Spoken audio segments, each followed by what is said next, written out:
On reste dans l'environnement, de notre climat qu'on espère reluisant, qu'on espère apaisant et bien. Aujourd'hui, comment bâtir la résilience climatique avec Cédric Lombardo. On sait que l'Afrique est particulièrement vulnérable au changement climatique. Elle souffre déjà de ces effets qui affectent les populations et l'économie. Chaque année, le continent enregistre son lot de catastrophes, hélas, inondations, sécheresses, érosions côtières, etc. À chaque fois, suivent de nombreuses pertes en vies humaines, d'importants dégâts matériels, sans développer une réelle résilience climatique. Les règles de développement acquis pourraient s'inverser, Marco. Tout à fait, ma très chère Alix. Le panorama fait un peu peur. L'Afrique doit s'adapter à tous ces bouleversements-là qui sont indépendants, mais vraiment indépendants de sa volonté. Dans notre tradition africaine, on n'a pas vocation à détruire l'environnement. Ça nous est imposé par les forces de l'extérieur, on ne le dira jamais assez. Alors, on doit s'adapter à ces bouleversements climatiques pour aspirer à une croissance durable et soutenable. C'est ça l'objectif. Alors, les questions viennent, foison dans la tête. La première, par exemple, quelles approches développer en matière de résilience climatique? Qu'est-ce qu'on fait? On prend quel chemin? On va à gauche, on va à droite ou bien on va tout droit? Bref, quels outils promouvoir? Quel financement disponible? Parce que c'est bien beau de parler d'environnement, ça peut faire mode, mais à un moment, il faut mettre la main, mais profondément dans la poche et ne pas y trouver des oursins. Que reste-t-il à faire pour préparer le continent aux effets du changement climatique? La Banque africaine de développement a réuni plusieurs experts, vous le savez, pour répondre à ces questions. Et puis notre Cédric Lombardo national, la main sur le cœur, heureusement est là pour nous donner un peu d'espoir. N'est-ce pas, Cédric? Alors, bonjour. Première question, la résilience climatique, pour parler comme les Ivoiriens, c'est quoi même? C'est quoi même? C'est compliqué. La résilience climatique, on ne peut pas simplement se contenter de résister. Dans la résilience, il y a le concept à la fois de résistance, mais une résistance intelligente, une résistance qui va s'adapter à la situation, qui va essayer de trouver des solutions positives. C'est un petit peu comme si vous prenez par exemple une personne qui a un handicap, elle ne peut pas passer son temps à se plaindre de son handicap, il va falloir que sur sa faiblesse qu'elle va avoir, elle va essayer de comprendre comment arriver à construire des forces pour devenir beaucoup plus résilient par rapport à la situation. Tout à fait. Et donc, c'est un petit peu ce qu'on veut par rapport au climat, c'est qu'on sait très bien dans quelle situation on se trouve, on a malheureusement conscience de là où nous allons, et ça va être relativement compliqué. Donc, on ne peut pas lutter, mais on peut essayer de trouver plein de petites solutions sous chaque climat, que ça soit en milieu tropical, dans le sud de la Côte d'Ivoire, un petit peu plus au nord à Korogo, et vous le savez, le climat n'a pas de frontières, donc jusqu'au Niger, jusqu'au Mali, il va falloir qu'on trouve plein de petites solutions qui nous permettront à chacun de résister intelligemment, donc d'être résilient au changement climatique. Alors, quels sont les impacts du changement climatique sur l'Afrique tout entière? Quels sont les impacts du changement climatique, Marco, sur l'Afrique? C'est une thèse, hein. Ça c'est une thèse, ça c'est une thèse. Hein. Soutenance. Il y en a beaucoup, oui. Il y en a beaucoup, et c'est pour ça qu'il est important de commencer par dresser un petit peu l'état des lieux. Je pense que les populations ont quand même conscience de ce qui est en train de se passer, mais lorsqu'il y a eu ce symposium à la Banque africaine de développement, il a fallu dresser un petit peu l'état des lieux, et c'est ce que va nous faire aujourd'hui, dans la première capsule de ce matin, Alamdou Doursouma, donc, qui est l'initiateur de cette rencontre sur état des lieux de l'impact climatique. Nous pensons qu'il est temps de passer à une autre étape, de passer à bâtir une résilience climatique. Et pour ce faire, beaucoup d'interventions ont convergé dans le même sens, dans le sens où il va falloir investir davantage dans les secteurs qui sont essentiels pour la résilience climatique.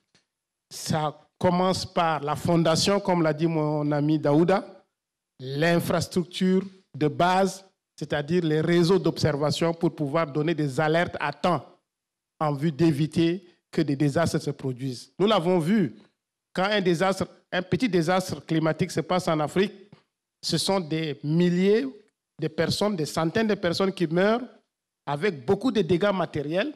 C'est tout simplement parce que notre capacité pour nous adapter est faible. Comment augmenter cette capacité-là? Moi, je crois que ça, c'est une question fondamentale. Deuxièmement, nous avons des économies également qui sont très fragiles, qui sont sujettes à des impacts climatiques importants. Lorsque une inondation, une sécheresse ou un cyclone se déclenche, ce sont d'abord nos économies qui sont affectées. Et aujourd'hui, tous les pays sont en train de réfléchir pour comment faire en sorte que leurs économies deviennent de plus en plus résilientes. Alors, quand on écoute ça, non seulement ça fait peur, mais on se dit, mais il y a un impact sur l'économie. Quand on dit ça à l'Africain, que l'environnement, le non-respect de l'environnement impacte son économie, il pense parfois que c'est une vue de l'esprit, alors que concrètement, ça agit sur notre économie aussi profondément hein, qu'on le pense. Alors moi, la question que je vous pose, alors, il y a un impact, on le sait, mais comment? Quel type d'impact on a? Déjà, ce que vous avez dit, Marcelin, c'est peut-être vrai pour l'homme qui vit en ville, l'homme qui est l'urbain, mais je pense que pour le paysan qui guette chaque goutte de pluie pour savoir si oui ou non la production du mois va arriver ou la production de l'année va arriver, là c'est beaucoup plus concret. Donc selon où on va se trouver, c'est vrai qu'on a plus ou moins la conscience de ce qui est en train de se passer. Mais en termes d'impact, je pense qu'on peut prendre quelques exemples qui sont très très simples et qui vont vous montrer la force de frappe entre guillemets du changement climatique. En 2014, on a eu par exemple un entrepreneur qui vend des bananes en Côte d'Ivoire, ça se trouvait sur la route de Grand Laou et on a eu en une seule nuit, il y avait eu de grosses pluies, comme on le sait maintenant, un ouvrage, une digue qui avait été mal construite par un de ses voisins. Et le résultat, c'est que vous avez eu plusieurs hectares de bananes, et je vous parle de centaines d'hectares de bananiers qui ont été perdus. Et donc en une nuit, la Côte d'Ivoire a perdu plusieurs pourcentages de sa capacité de production annuelle, en une seule nuit. Rappelons-nous par exemple quand on était, donc ça c'est typiquement ce qui peut arriver à un industriel, mais c'est aussi ce qui va arriver malheureusement à un petit planteur, sécheresse ou bien inondation, donc les revenus économiques ne seront pas là.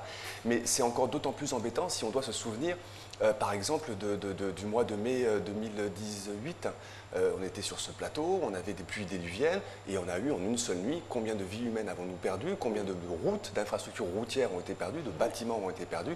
Et tout ça, ça va avoir un impact. Ça a un impact parce que si vous avez des capacités de transport qui sont affaiblies, des capacités de production qui sont affaiblies, etc., forcément, ça va se retrouver sur l'économie. Et en conclusion, ce qu'il faut bien comprendre, c'est que le changement climatique, c'est un peu comme une pièce de 100 francs CFA. Côté pile, nos activités économiques sont des causes de changement climatique et côté face, nos activités économiques subissent les conséquences du changement climatique. Donc il faut aller à la racine et il faut régler un petit peu tout ça. Alors Cédric, aujourd'hui on s'axe sur la résilience. De votre avis, quel serait le premier pilier de la résilience climatique? Le premier pilier de la résilience climatique, c'est avant tout l'information. Parce que finalement, si on ne sait pas à quelle maladie nous sommes exposés, ben comment est-ce qu'on va faire pour guérir? Si le médecin ne vient pas prendre la température en disant attention, le petit est en train de chauffer, comment est-ce qu'on va savoir pour qu'effectivement il faut qu'on fasse quelque chose? Donc le plus important, c'est l'information climatique. Et vous le savez, en Côte d'Ivoire, on a la Sodexam, donc, qui est une société d'État, qui a cette mission justement de déployer des réseaux de capteurs. Mais la Sodexam ne peut pas faire tout seul, ne peut pas faire tout toute seule, entre parenthèses. Donc, c'est un petit peu la deuxième intervention qu'on va avoir ce matin, donc de Daouda Konaté, qui est le directeur de la météorologie pour la Sodexam et qui va nous expliquer un petit peu comment gérer l'information et la prévision, malheureusement, de ces catastrophes. Lorsqu'une maison n'a pas une fondation, évidemment, tout ce qu'on construit dessus, la résilience, l'adaptation, tout ça ne peut pas durer. Donc, il faut de bonnes données d'information, de bons systèmes d'observation climatique en Afrique pour une meilleure prévention, une meilleure alerte des populations face aux catastrophes. Il faut améliorer l'accès des populations aux services météorologiques et climatiques. C'est vrai, on peut fournir des informations, on peut alerter les populations, mais il faut que ces populations-là puissent avoir cette information à temps. L'intérêt de l'information climatique, c'est de pouvoir prendre des décisions en amont, avant que le phénomène arrive, pour éviter, pour réduire les pertes en vie humaine, réduire les dégâts matériels. Depuis longtemps, on a mis un peu de côté les entreprises, le secteur privé dans l'investissement climatique. Mais aujourd'hui, on se rend compte qu'ils sont un élément capital pour pouvoir renforcer ou apporter un complément au budget de l'État. Parce que s'il y a des catastrophes, bien sûr, les entreprises sont les plus touchées. L'économie est touchée. Donc, le secteur privé aussi est très important pour nous. Très important. On ne le dira jamais assez. Hein. Dans toute occupation, dans tout travail, la communication est très importante. On peut exceller, être le meilleur dans son domaine. Et si on ne sait pas communiquer, franchement, on a tout raté, comme disait quelqu'un. Alors, l'information, c'est très important, c'est déterminant pour les décideurs. Mais quel type d'information climatique? Alors, le décideur a besoin de deux types d'informations climatiques. Alors, naturellement, il y a toujours cette information qui est un travail de prévision, arriver à peu près à comprendre comment vont se passer les choses par rapport à la saison climatique. Et on peut donc arriver ici à fournir quelques informations d'avance. Mais ce qui est aussi important, c'est que lorsque on sent que la catastrophe va arriver, lorsqu'on a vraiment un événement climatique important qui est à l'horizon, qu'on arrive à voir dans les radars, entre guillemets, de la Sodexam, soit par l'océan, soit par la Terre, à ce moment-là, il faut que tout de suite le politicien, plutôt que le gouvernement, soit informé de telle sorte qu'on prenne toutes les mesures qui soient nécessaires sur le terrain. À commencer par la mesure la plus importante de tout en milieu urbain, c'est curer nos caniveaux de telle sorte que lorsque la pluie frappe, on arrive à avoir tous ces assainissements qui se mettent en place. Alors Cédric, une synergie publique-privée se déclinerait comment? Alors, la difficulté pour la Sodexam, entre guillemets, c'est qu'elle a un réseau de stations qui est déployé un petit peu dans tout le territoire et qui sont des réseaux de stations qui arrivent à avoir une bonne vision au niveau un petit peu régional. Mais malheureusement, elle a besoin d'informations beaucoup plus fines. Si vous n'avez que 14, 15, 20 points d'observation sur la Côte d'Ivoire, le territoire est extrêmement grand, ça serait insuffisant pour avoir une bonne vision de ce qui va se passer. Parce que vous comprenez bien que ce qui peut se passer, par exemple, en termes de pluie sur Abidjan, nous, on va avoir un autre événement sur Grand Bassam. Peut-être qu'il fera vraiment très beau chez nous. Donc, à quelques kilomètres seulement, la situation peut changer. Donc ici, ce qui est intéressant, c'est de comprendre que le secteur privé, en fait, a un immense gisement, a un immense réseau de stations d'observation climatique. Ils sont en train de regarder les fleurs, ils mesurent les températures, puisque de tout ça, ils vont prédire le comportement de la production de cacao, de café, de bananes, etc., etc. Donc ce qu'il faut arriver à faire maintenant, c'est d'arriver à associer le réseau national, le réseau d'État de la Sodexam, et d'arriver à le compléter avec les informations qui viendraient des capteurs du secteur privé.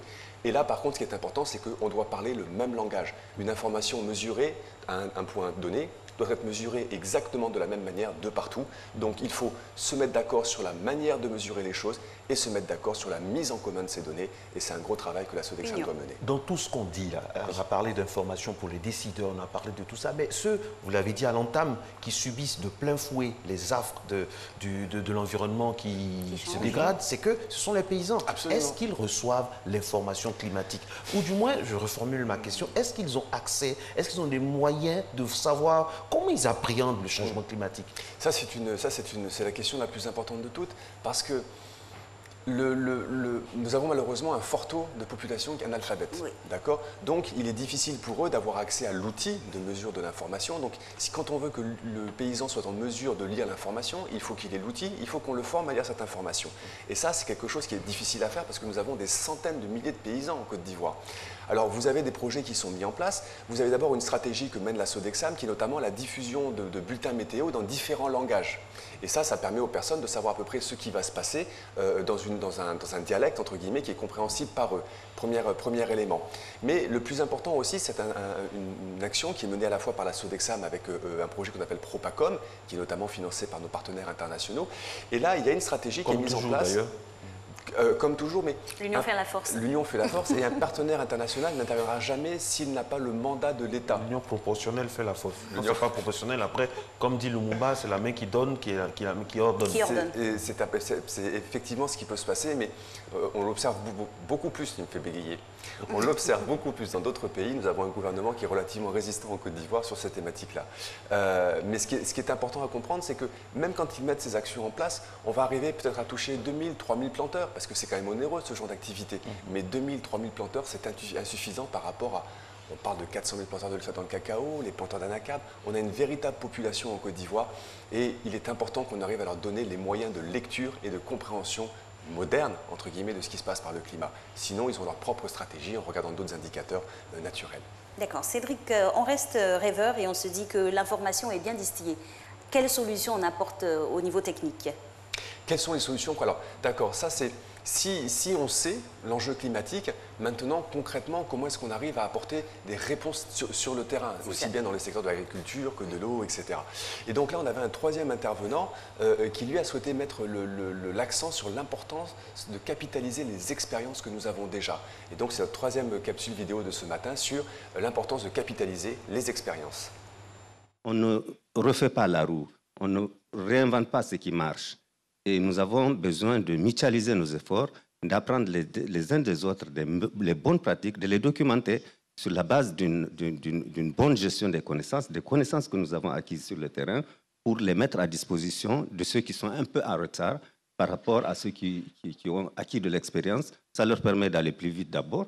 Et puis, dans tous les cas, il n'y a pas 36 autres solutions à inventer. Nous n'avons plus le temps d'expérimenter des solutions pour dire, bon, il y a certes, moi je suis ouvert aux innovations, il y a certes des innovations qui peuvent permettre d'aller et de renforcer, disons, l'action, mais l'apprentissage est la meilleure arme, à mon sens, pour pouvoir, disons, mettre à l'abri ceux qui n'ont pas encore acquis d'expérience, que ce soit des régions ou des pays en matière de gestion de ce type de catastrophe. Alors là, on est en face de deux routes. Il y a soit on se dit, bon, allez, on y va, on se lance dans des solutions connues, on sait quelles sont les solutions connues. Et puis on se dit, mais attends, pourquoi pas innover? Est-ce que tout ce qu'on nous a dit il y a des années, est-ce que c'est toujours d'actualité? Et c'est là où mon vieil ami Cédric intervient pour nous donner de l'espoir. Absolument. En fait, comme vous dites, il y a deux voies. Une première voie, c'est simplement de dire, mais comme le disait notre ami, ne réinventons pas la roue. Il y a des choses qui fonctionnent. Donc, il y a déjà des stratégies qu'on va aller puiser dans les traditions. Quand vous prenez un planteur qui est à Korogo, par exemple, il fait face à un environnement climatique qui est beaucoup plus difficile que celui qui se trouve à Benoît. Donc, automatiquement, on va essayer de regarder chez ces différents acteurs quelles sont les pratiques qu'ils mettent en place. Et donc là, on va pouvoir puiser à la fois dans la richesse traditionnelle. On prendra un exemple, c'est ce qu'on appelle le zaï, la culture avec les termites, qui est largement développée au Burkina Faso par un monsieur qui s'appelle Yacouba Ouedraogo, et qu'on a besoin de comprendre ce qui a été fait, et qu'on a besoin de diffuser chez nous en Côte d'Ivoire. Maintenant, il est vrai qu'on va apprendre beaucoup de choses dans les savoirs traditionnels, mais il n'en reste pas moins que l'innovation reste nécessaire. L'innovation reste nécessaire parce qu'il y a un certain nombre de solutions que l'on peut apporter, mais malheureusement que nous ne sommes pas encore arrivés à prouver sur le terrain. Je prends un exemple, on nous parle d'agriculture biologique, on nous parle de permaculture, d'arriver à jouer avec les associations végétales. Très bien, mais la littérature disponible, elle vaut le coup quand on est en France, aux États-Unis, etc. Parce que les gens ont travaillé très longtemps sur cette thématique. Mais quand on arrive dans nos milieux à nous, tropicaux, humides ou même dans les savanes humides, la difficulté que l'on a, c'est que nous n'avons strictement aucune information par rapport aux plantes que l'on peut utiliser en Côte d'Ivoire. Donc, les savoirs disponibles en Afrique, on peut les capitaliser. Nous avons des pistes qui sont disponibles dans d'autres pays du monde. Il faut donc regarder comment les appliquer chez nous. Et il restera quand même un certain nombre d'innovations qu'il faudra toujours arriver à conduire parce qu'il y a des solutions qu'on ne connaît pas encore maintenant, mais que l'on doit découvrir pour être capable d'apporter de véritables solutions dans l'avenir. Et à ce niveau-là, c'est sûr que l'inventivité des Africains, c'est palpable, ça existe. Mais selon vous, y a-t-il des innovations qui vous semblent plus importantes à démarrer ? Des innovations qui me semblent plus importantes à démarrer. Ah ben oui, tenez, je prendrai un exemple Démontrer. simple. Démontrer, absolument. On parle beaucoup de biochar, de charbon biologique. Et malheureusement, en Côte d'Ivoire, nous n'avons pas assez de travaux qui soient faits sur cette démarche-là. Donc, ça veut dire que quand on regarde des petites choses qui sont un petit peu passées au Sénégal ou surtout qui se sont passées en Amérique latine, on arrive à comprendre qu'il y a des itinéraires techniques pour faire un charbon biologique. Un charbon biologique, c'est un charbon qui ne va pas dépenser 5 kg de bois pour faire 1 kg de charbon, mais qui va vraiment dépenser peut-être 1,5 kg, 2 kg de bois pour faire ce même kilo de charbon. Donc, vous voyez qu'on pompe beaucoup moins sur la ressource. Et donc ça, on a besoin de comprendre ce qui se passe dans nos climats, comment le produire, puisque ce charbon végétal, il peut avoir deux applications. Une application dans la filière combustible, pour les fourneaux de nos mamans, etc. Mais aussi une application dans la filière agricole, lorsqu'on va vouloir l'enfouir dans un sol tropical, pour justement dynamiser la vie de ce sol, le rendre plus vivant, le rendre plus fertile. On sait comment ça marche, mais on ne sait pas comment ça marche chez nous. On ne le dira jamais assez, hein. Le nerf de la guerre, c'est l'argent. Le nerf de l'environnement, c'est l'argent, encore plus l'argent. Est-ce que l'Afrique a suffisamment de fonds pour bâtir sa fameuse résilience? Non, l'Afrique n'a pas assez de fonds, ça c'est une vérité. Et puis je vous dirais même que le monde entier n'a pas assez de fonds pour y répondre. Parce qu'une des difficultés que nous avons, c'est que tous les pays du monde font face au même problème. Aujourd'hui, par exemple... L'Afrique subit le plus. L'Afrique subit le plus parce que déjà notre climat est extrêmement difficile. Plus on se rapproche de l'équateur, plus c'est violent. Donc l'Afrique, l'Inde, tous ces pays en voie de développement malheureusement sont très exposés aux enjeux du changement climatique. Mais la difficulté, c'est que si tout le monde doit répondre à ses propres enjeux, comme je disais tout à l'heure, l'Angleterre, par exemple, réfléchit à l'adaptation de son métro, du métro de Londres, aux enjeux climatiques, puisque vous avez la Tamise, le fleuve de la Tamise, et si jamais ça déborde, ça rentre dans le métro, c'est foutu. Donc tout le monde a ce même problème, et ce qui fait qu'il est extrêmement important d'avoir des stratégies de financement. Alors, Pour nous, malheureusement, qui ne sommes pas des donateurs, mais plutôt des personnes qui des receveurs, qui sollicitons l'aide, c'est là où il y a l'importance d'un dialogue avec les bailleurs de fonds pour bien expliquer la stratégie d'adaptation au changement climatique que nous avons. Et ce n'est pas pour rien d'ailleurs que cet événement était organisé par la Banque africaine de développement. Et nous avons d'ailleurs une petite capsule sur ce matin qui est présentée et qui est l'intervention de l'AFD lors de ces rencontres organisées par la BAD sur les stratégies d'accès au financement, donc qui est la prochaine capsule qu'on va pouvoir regarder ce matin. Financer l'adaptation est quelque chose qui est plus compliqué au travers des prêts, donc il faut là être dans l'innovation et donc essayer de trouver des moyens de pouvoir utiliser des outils de prêt. Et donc pour le Sahel, c'est plus compliqué. Il faut essayer donc d'avoir des outils très adaptés pour cibler des petits producteurs, des petits entrepreneurs, et donc travailler sur de l'innovation au service du financement du secteur privé. Il faut aussi mettre plus de dons, et là je crois que la France a fait des efforts considérables avec les engagements du président Macron, avec plus 1 milliard d'euros de subventions, et donc par effet de ricochet, une grande partie, puisque nous devons respecter ces 50% de co-bénéfice climat, une grande partie de ces financements additionnels en dons vont pouvoir toucher les problématiques du climat. Alors Cédric, on parlait tantôt de bénéficiaires et de donateurs. Pourquoi fait-on une différence entre prêts et dons ? Alors pourquoi une différence entre prêts et dons? Déjà structurellement, à l'origine, il n'y a pas assez d'argent pour tous, j'ai envie de dire. On ne peut pas donner tout ce qu'on a envie de donner, donc à un moment il faut bien prêter. Crédit. Voilà, il faut bien prêter entre guillemets pour être un petit peu remboursé. Donc c'est ce qui explique ces deux voies. Par contre, il est vrai que si on reprenait l'exemple qui était donné tout à l'heure, vous savez qu'en Côte d'Ivoire, nous avons le C2D, le contrat désendettement développement, qui est effectivement une stratégie de don de la part du peuple français, l'Agence française de développement, pour arriver à nous aider. Mais maintenant, une des difficultés que nous avons, c'est que notamment, si on veut agir sur le secteur privé, on ne peut pas faire de cadeaux au secteur privé, puisque sa mission, c'est de rapporter de l'argent, d'investir pour rapporter de l'argent. Et donc là, vous avez des stratégies de financement qui se mettent en place, justement pour que le secteur privé prépare son adaptation au changement climatique. Et on avait donné un exemple sur ce plateau, notamment avec le projet Sunref. La difficulté, c'est qu'il faut partir vers l'efficacité énergétique. Les entreprises n'ont pas toujours envie de financer les études d'efficacité énergétique et n'ont pas toujours les moyens pour le faire.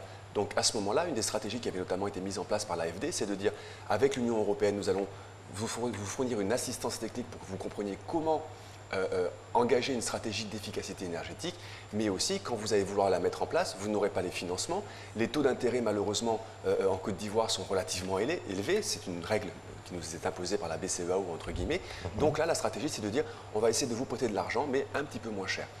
En fait, tout est bon pour arriver à financer la lutte contre le changement climatique. Okay, dernière question, hein, Cédric. Quel est le handicap de l'Afrique à capter les fonds climat qui sont disponibles? Est-ce qu'il y a une mafia dans la gestion des fonds? Est-ce que, c'est quoi le truc pour avoir le maximum de fonds? Par exemple, moi je prêche pour ma chapelle, pour ma Côte d'Ivoire par exemple. Qu'est-ce qu'on pourrait faire pour avoir un peu plus de fonds?